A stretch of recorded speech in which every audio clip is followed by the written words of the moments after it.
Well, we all know that endurance racing is complex. There's a lot of elements at play.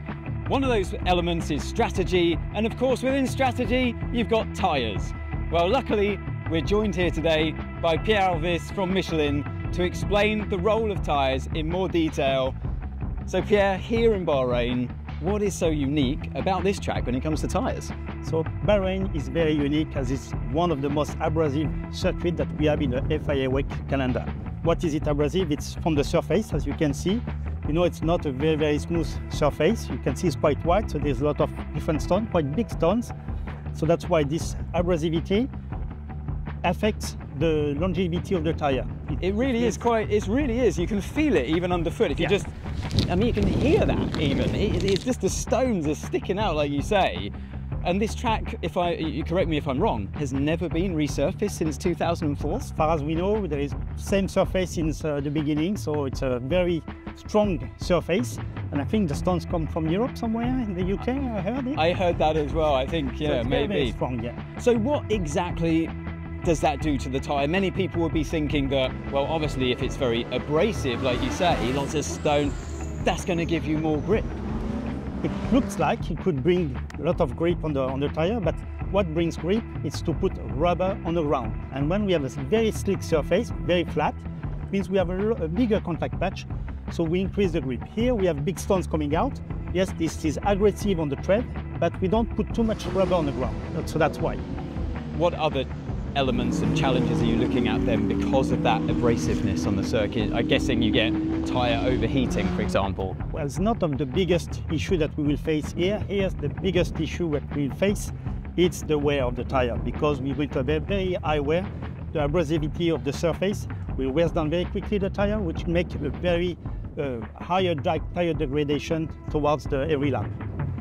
Now, in the Michelin's range of tyres, we have different compounds. We often talk about that on TV for the fans watching, you know, are they on the soft compound or the hard or the medium? You have 3 compounds that you can bring for the whole season. We see them raced in Le Mans, but we only see 2 compounds raced in the other races apart from Le Mans. Is that correct? Correct. Yeah, the sporting regulation just allows us to have only 2 compounds for all the WEC races. Le Mans is specific, it's 3 compounds. So here for Bahrain, we choose to bring the medium compound, which is easy to recognize with the yellow sidewall, and the hard compound, which is the red sidewall. And so are you doing that because of the slow speed corners that this track has to get more grip there, or are you doing it purely for the durability, like you said, of the wear? Yeah, it's durability, track temperature. So that's why here it's quite a low energy track here, so that's why we need... What do you mean by low energy? Low energy, it's the effort that the tire has to cope by the car, the corners. So here, you know, there is 3 long straights. We have hard braking, but which is the most limiting fact, it's the traction. You know, here we have a lot of slow corners, so the car is always full power and all the energy goes on the rear tires. Like the one we've just come out of down at turn 8 behind us, a very slow speed corner. Here we have a low lateral G-forces because the corners are quite smooth and there is no high speed corner. We have a very slow corners, but medium speed also, like the one we have before. And it's quite a good equilibrium between right and left. The energy is quite spread all over the 4 tires, but the rears are coping a lot more energy. Another aspect of this race that we have here in Bahrain, it's a night race. You're going in, you're driving into the dark, so qualifying as well. You're going from having free practice in the daylight, and then it's going into the dark. And how do you as a tyre company react to that with your options that you have play there? So this is all the jobs of our technicians and engineers who work with all the hypercar teams. They have to evaluate during all the free practice which is the good operating window between the 2 specs, between the medium and hard. So we know we're going to start the race at 2 p.m, which is the hottest time of the day here in Bahrain.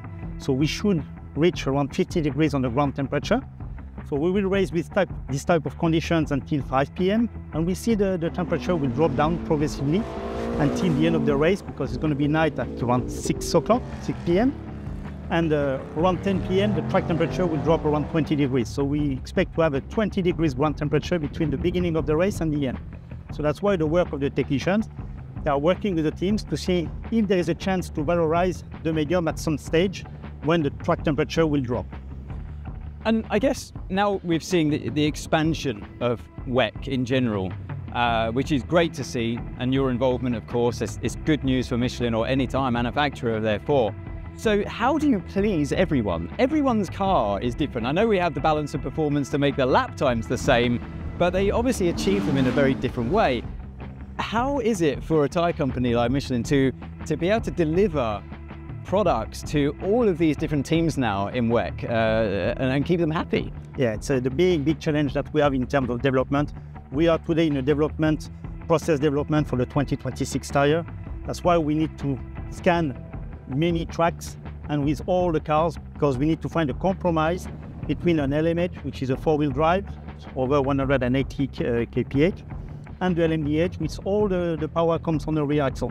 So the cars are working differently, so that's why we need to find a compromise, a tyre that suits all the cars. So there's track testing, but there is a lot of testing in simulation with all the different cars and all. We try to find all the time the best compromise for all the cars.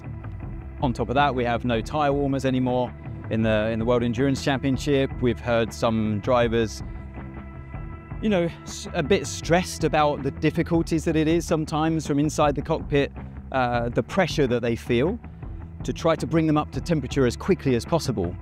But then obviously it's not as easy as just delivering them a softer tyre, because then once it is up to temperature, especially on a track like this, they're surely just going to degrade too quickly once they're there. How do you balance this? Yeah, here you see we are in Bahrain here. When the drivers will use the medium compound, they will have no issue about the warm-up because the energy of the tyre, the track, so it will bring some heat naturally to the tyre. A hard compound here, you know, it will be tricky to warm up, even if it's 50 degrees on the ground. It can be a bit tricky on the first lap.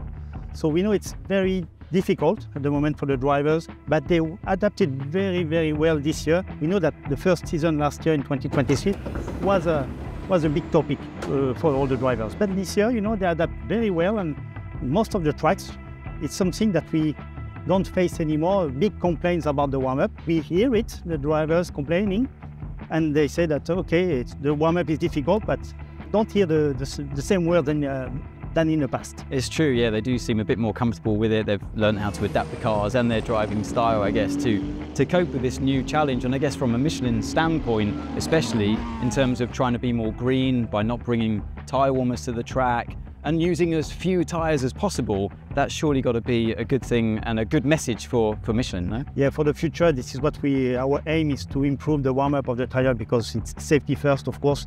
We are not bringing a new tyre to go faster. Pointless. You know, we wanted the driver to be safe and to be able to bring a good tyre with consistency performance for all the cars. This is what our aim, and doing that, we aim also to include some materials, you know, some sustainable materials into the tyres. This year we are around 30% on the slicks and 45% on the wet. Oh wow. But the next generation of tyre, for hypercar tyre, our aim is to reach the 50% on the slicks and 65% on the wet. I didn't realise that this was an ever-changing thing, and it's really interesting to hear that it never stops from your side. Yeah. And including these sustainable materials for us, okay, it's a good way to go, but it's no compromise in safety and performance also. So we need to include it, but to have the same performance. Here at the side of the track, with the lovely branding, where we've just come to a standstill at in turn 9, between turn 9 and turn 10. Well, Pierre, thanks for taking your time to talk through the importance of tyres and the impact they have, especially in the World Endurance Championship. Thanks a lot. Thank you very much, Anthony. Thank you.